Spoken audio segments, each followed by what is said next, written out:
जोर नाही.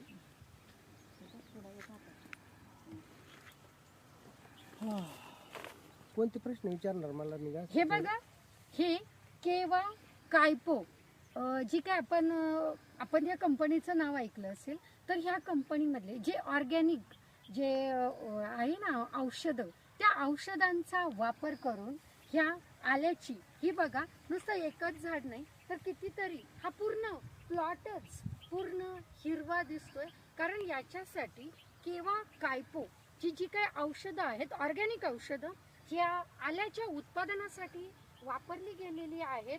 आणि त्याच्यामुळं ह्या आपल्या आल्याची प्रत म्हणजे हे आलं बघा किती हिरवगार.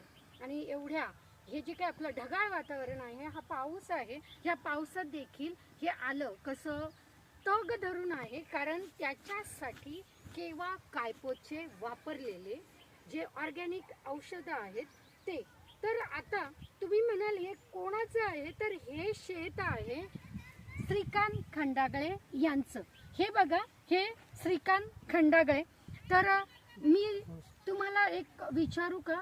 आता हे एवढा पाऊस येतोय, एवढं ढगाळ वातावरण आहे आणि लोकांच्या आल्याची शेती अशी खराब झाली, उत्पादन असं नष्ट झालंय. तर आणि तुमचं हे एवढं आलं, एवढं छान, नुसती हीच झाडं नाही तर प्लॉट किती मोठा प्लॉट आहे बघा. तर हा जो पूर्ण प्लॉट आहे हा हिरवा गार आहे. तर मला असा प्रश्न विचारायचा आहे तुम्हाला की हे आलं एवढं हिरवगार राहण्याचं कारण काय आहे? कारण म्हणजे आपण पूर्ण 100% ऑर्गॅनिकचा वापर केलेला आहे. मग त्याच्यासाठी काय औषधं वापरली तुम्ही? त्याच्यामध्ये आपण हे केवा कायपो कंपनीचं हे जे ॲग्रो-80 प्लस हे प्रॉडक्ट वापरलेलं आहे.